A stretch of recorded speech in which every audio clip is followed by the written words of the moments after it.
Bonjour à tous. Comment utiliser aujourd'hui l'outil tableur pour faire apparaître les coordonnées des points saisis dans un tableau, créer et calculer de nouvelles variables.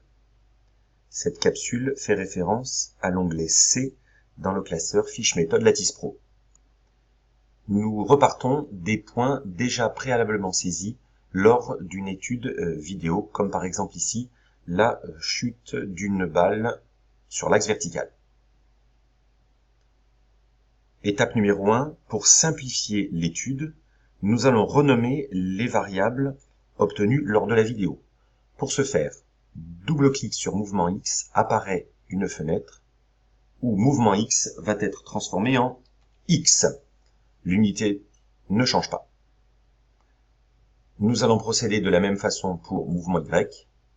Dans notre énoncé, l'axe vertical s'appelait Z. Nous changeons donc le nom. L'unité ne change pas. OK. Étape numéro 2, rapatrier les variables dans le tableur. Pour ce faire, sélectionnez dans la partie supérieure l'onglet tableur, apparaît le tableau et, comme d'habitude sous Lattice Pro, la méthode du cliquer-glisser vous permet de faire apparaître ici les coordonnées X des points saisis, les coordonnées Z des points saisis et la variable temps. En décochant la lettre mu, vous avez une notation beaucoup plus agréable en puissance de 10. Étape numéro 3, nous allons maintenant créer les différentes variables à étudier. Ici, nous sommes dans une étude énergétique, nous avons donc besoin de créer, entre autres, les variables vitesse, énergie cinétique, énergie potentielle de pesanteur, énergie mécanique. Nous allons donc créer dans un premier temps la vitesse, variable, nouvelle. Nous l'appellerons V. Le choix de l'unité s'effectue dans l'ordre alphabétique. Vous sélectionnez la vitesse mètres par seconde, puis OK. De la même façon, nous avons créé les variables EC en joules, EPP, EM.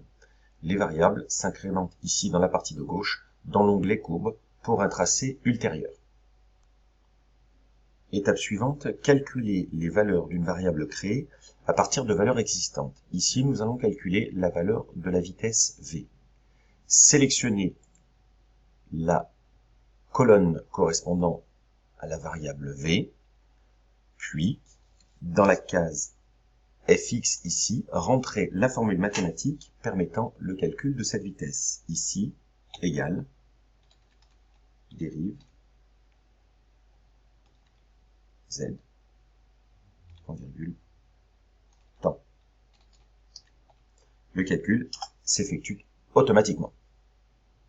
Nous répétons encore une fois la saisie pour le calcul, donc EM égale EC plus EPP.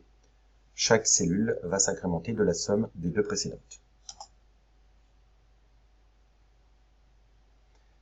Le tableau est terminé.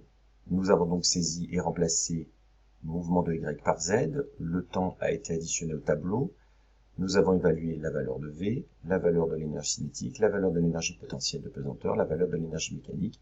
Toutes les grandeurs présentes ici dans le tableur s'incrémentent ici dans la partie courbe pour un tracé ultérieur. La capsule vidéo est terminée.